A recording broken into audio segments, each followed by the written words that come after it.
రాష్ట్ర సర్కార్ చేపట్టిన క్యాస్ట్ సర్వేపై అన్ని వర్గాల వారు అసంతృప్తి వ్యక్తం చేస్తున్నారన్నారు తెలంగాణ సమాజ్వాదీ పార్టీ అధ్యక్షుడు ప్రొఫెసర్ సింహాద్రి. బీసీ, ఎస్సీ, ఎస్టీలకు అన్యాయం జరిగిందని క్లియర్గా తెలుస్తుందన్నారు. విద్యార్థులు, మేధావులు ఈ సర్వే రిపోర్టుపై క్షుణ్ణంగా అధ్యయనం చేయాలన్నారు ప్రొఫెసర్ కంచైలయ్య. సర్వేకు తాను వైస్ చైర్మన్ గా ఉండడంతో తనపై కూడా ఆరోపణలు చేస్తున్నారన్నారు. ఈ రిపోర్టు వెనుకబడిన కులాల ఆర్థిక స్థితిగతులను మార్చడానికి ఖచ్చితంగా ఉపయోగపడుతుందని తెలిపారు. ఇక సోమాజిగూడలో సమాజ్వాదీ పార్టీ ఆధ్వర్యంలో జరిగిన రౌండ్ టేబుల్ సమావేశంలో చర్చించారు.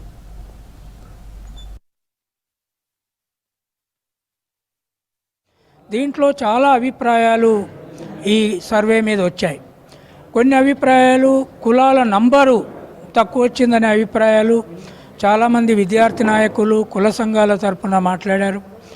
తర్వాత మేధావి వర్గం నుంచి వచ్చిన ప్రొఫెసర్లు వాళ్ళు అసలు ఎక్స్పర్ట్ గ్రూప్ తయారు చేసిన బ్యాక్వర్డ్నెస్ ఇండెక్స్ ఏదైతున్నదో దాని ఆధారంగా కులాలు తమ అధికారాన్ని, తమ అభివృద్ధిని విద్యారంగంలో, ఉద్యోగ రంగంలో, పట్టణ జీవితంలో మొత్తం పోల్చుకొని ఒకవైపు సంఘాలు పనిచేయాలి, రెండో వైపు ప్రభుత్వం మీద ఒత్తిడిలు పెంచాలి. తర్వాత ఈ డేటా ఇప్పటివరకు రిపోర్ట్స్ వెబ్సైట్లో ఇంగ్లీష్లోనే ఉన్నాయి. తెలుగులో మేజర్ రిపోర్ట్స్ అనువాదం అయిందని ప్రభుత్వ సెక్రటరీ చెప్పారు. దాన్ని తెలుగులో కూడా వెబ్సైట్ పెట్టాలి. రెండవది మండల స్థాయిలో కూడా ఆనాడు కంప్యూటర్లకి ఫీడ్ చేసిన డేటా అందుబాటులో ఉంది.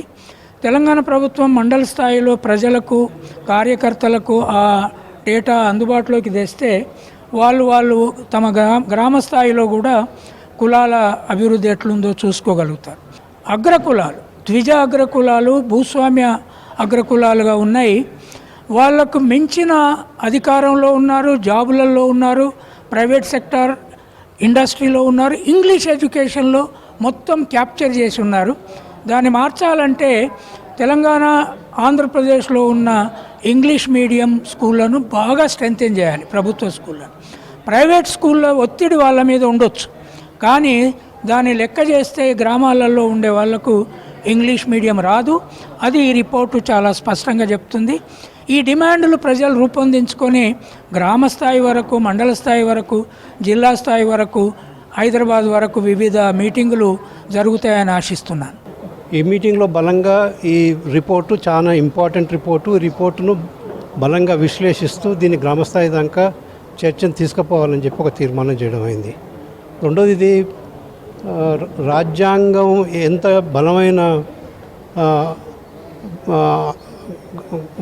బలమైన ఒక మనకు డైరెక్షన్ ఇస్తుందో ఈ కుల సర్వే రిపోర్టు కూడా అంతే బలమైన డైరెక్షన్ ఇవ్వడానికి అవకాశం ఉంది. గత 80 సంవత్సరాలుగా పోరాడుతున్నప్పటికీ కూడా కుల సెన్సస్ని కానీ, కుల సర్వేని కానీ ఏ ప్రభుత్వాలు కేంద్రంలో కానీ రాష్ట్రంలో కానీ చేపట్టడం జరగలేదు. మొదటిసారి తెలంగాణ ప్రభుత్వం చేపట్టి ఆ రిపోర్టును బయటపెట్టినందుకు మేము స్వాగతిస్తున్నాం.